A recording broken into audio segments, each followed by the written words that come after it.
अस्सलामु अलैकुम वरहमतुल्लाहि वबरकातुहू। नाज़रीन, आज हम आपको मिलाने वाले हैं एक ऐसे शख्स से जिनकी उम्र तकरीबन 70 के करीब है और काम उनके ऐसे हैं कि नौजवान भी पीछे हैं। तो आइए उनसे मुलाकात करते हैं और उनकी फ़िटनेस का जो राज है वो उन्हीं से मालूम करते हैं और उनसे जो है उनका तारुफ़ भी करते हैं। ये बुज़ुर्ग हमारे साथ बैठे हैं। आपका अस्सलामु अलैकुम बुज़ुर्गो। वालेकुम सलाम। आपका नाम क्या है? रहमतुल्लाह। माशाल्लाह। तो आप इसी शहर से ताल्लुक़ रखते हैं? फैसलाबाद। इसी फैसलाबाद से, शहर से। मोहम्मदाबाद रहायश है, सटाना रोड पे मोहम्मदाबाद रहायश है। अच्छा। तो आपका जो आबाई गांव है? आबाई गांव ये सटाना रोड पे है, ज़ैल गुजरा, उनमें एक जगह है कुतरुवाड़। अच्छा। वहाँ का रहने वाला हूँ। अच्छा, तो आबाई गांव वहाँ पे है। तो फैसलाबाद आपका किस तरह आना हुआ? को काम के सिलसिले में या? अच्छा, 2014 में मैं बच्चों की तालीम के लिए इधर शिफ्ट हो गया फैसलाबाद। शहर में सहूलत होती है? फैसलाबाद शिफ्ट हो गया। ठीक। बच्चे इधर ही पढ़ते थे। बच्चों की सहूलत के लिए था कि किराया वगैरह वो भी बच जाए, सब अखराजा। माशाल्लाह अल्हम्दुलिल्लाह, मकान अपना था। अच्छा, फैसलाबाद मकान अपना था? किराए पे दिया हुआ था, वो खाली करवा लिया और वहाँ यहाँ शिफ्ट हो गया। अच्छा, अब हम आते हैं जो असल बात है, वो ये है कि आपकी ये फिटनेस का राज क्या है? अच्छा, अल्लाह का शुक्र है। मैं पंजाबी जी दसना कि 2009 च मैं बीमार होया सी ते ढेर सारा बीमार हो गया सी। अच्छा। मतलब 10 ਦੇ ਵਿੱਚ ਮੇਰਾ ਇੱਕ ਦੋਸਤ ਆਇਆ, ਵਹੀਦ ਨਾਮੀ ਹੈ, ਸਾਊਦੀ ਅਰਬ ਚੋਂ। ਉਹ ਮੇਰਾ ਪਤਾ ਲੈਣ ਆਇਆ ਤੇ ਮੇਰੀ ਮੰਜੀ ਦੇ ਲਾਗੇ, ਮੈਂ ਅਗਰ ਰਜ਼ਾਈ 'ਚ ਲੇਟਿਆ ਹੋਇਆ ਸੀ ਤੇ ਮੇਰੀ ਮੰਜੀ ਦੇ ਲਾਗੇ ਖਲੋ ਕੇ ਕਹਿੰਦਾ ਕਿ ਰਹਿਮਤੁल्ला ਬਾਹਰ ਨਿਕਲ, ਜਿਹਨੂੰ ਮੰਜੀ ਲੱਗ ਗਈ ਉਹ ਤੇ ਗਿਆ। अच्छा। ਮੈਂ ਫਿਰ ਬਾਹਰ ਨਿਕਲਿਆ ਦੂਸਰੇ ਦਿਨ ਸੈਰ ਲਈ। ਫਿਰ ਸਾਡੇ ਘਰੋਂ ਨਿਕਲਿਆ, ਮੈਂ ਪਿੰਡ ਦੇ ਕੋਨੇ ਤੱਕ, ਬਾਹਰ ਦੇ ਤੱਕ ਆਇਆ। अच्छा। ਵਾਪਸ ਘਰ ਚਲਾ ਗਿਆ। ਦੂਸਰੇ ਦਿਨ ਫਿਰ ਮੈਂ ਸਵੇਰ ਨਿਕਲਿਆ ਵਾਕ ਲਈ। फिर मैं पिंडों 2 मरबे चला गया दूर। तीसरे दिन फिर निकलिया मैं, फिर मैं पिंडों एक तकरीबन 1 मील ते उबल चाल है साड़ी अड्डा, उत्थे आ गया।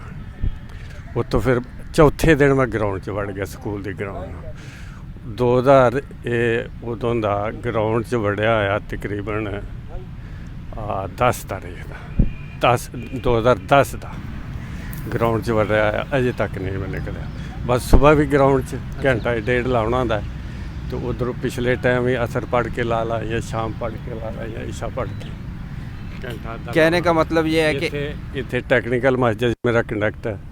इत्थे मैं 3 नमाज़ां इत्थे पढ़, 4 इत्थे पढ़नी होंदी। सुबह की नमाज भी टेक्निकल हाई स्कूल वाली मस्जिद, डी ग्राउंड के पास। D ground Faisalabad D ground लगे। तो असर वेले मैं इत्थे आउणा होंदा टेक्निकल मस्जिद विच, ते असर भी इत्थे पढ़नी होंदी है, शाम भी ते ईशा भी।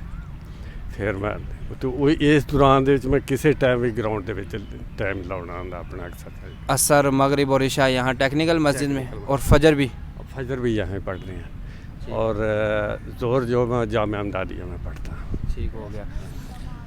तो कहने का मतलब ये है कि एकदम आपने ऐसा आपने ये शुरू किया।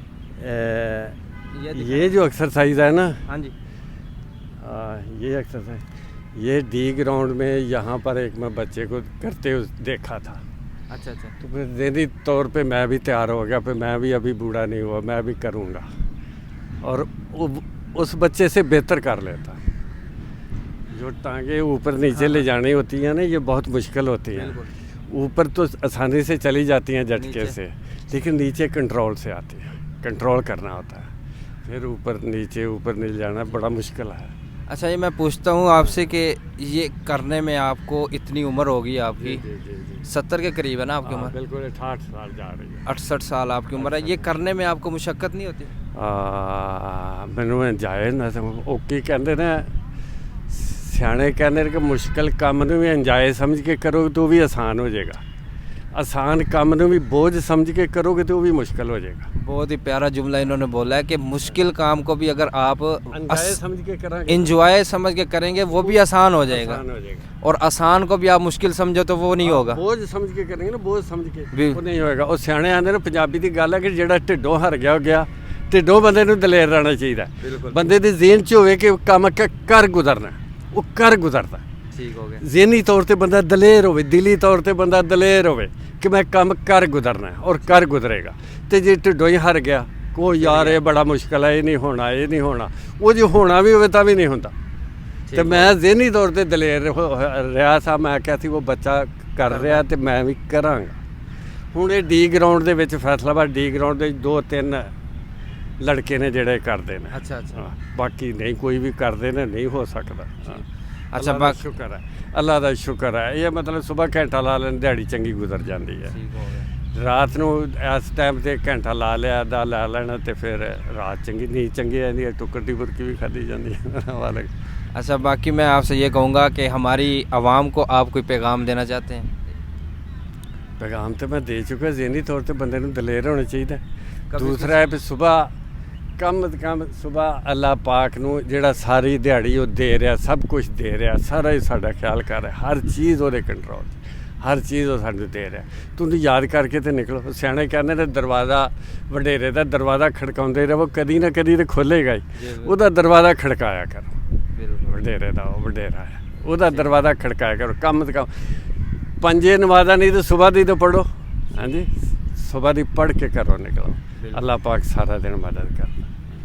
तो बाबा, जो हम बुज़ुर्गों का शुक्रिया भी कहते हैं, और एक और बात मैं आपसे, ये भाई बैठे हुए हैं नौजवान, इन्होंने बुज़ुर्गों के साथ मुकाबला भी किया है, तो क्या कहना चाहते हैं आप?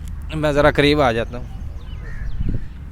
मैं क्या कहूँ यार, हालांकि मेरी उम्र 18-20 साल है। अच्छा। तो अच्छा जवान हूँ, लेकिन मैंने सोचा था भी मैं इंशाल्लाह कर गुजरूँगा, लेकिन मैं मद्दे मुकाबले नहीं आ सका अपने बुज़ुर्ग के। यानी कि इनका स्टेमिना बहुत का बहुत ज़्यादा मुझसे तो बहुत ज़्यादा। मुझे कम से कम कोशिश करनी पड़ी। मैंने भी किया पहली बार ये। अच्छा। लेकिन मैं सोचा था, लेकिन मैंने जवान हूँ, वो बुज़ुर्ग है, मैं कर डालूँगा। लेकिन यही है ना कि आहिस्ता आहिस्ता इंसान अगर प्रैक्टिस करे, और ये तो ज़िंदगी का एक बहुत ही ज़रूरी हिस्सा है कि वर्जिश करे और तंदुरुस्त रहे। बाकी हम आपसे इजाज़त चाहते हैं, और सबक यही, मेरा नंबर बोल। बुज़ुर्ग कह रहे हैं कि मेरा नंबर 0306 81 29 068। ये मैं स्क्रीन पे भी लिख दूंगा कि बुज़ुर्ग कह रहे हैं कि किसी ने मेरे साथ रब्ता करना हो, कि किसी को मेरी एक्सरसाइज पसंद आई हो, मैं जिसको पसंद आया वो मेरे से रब्ता।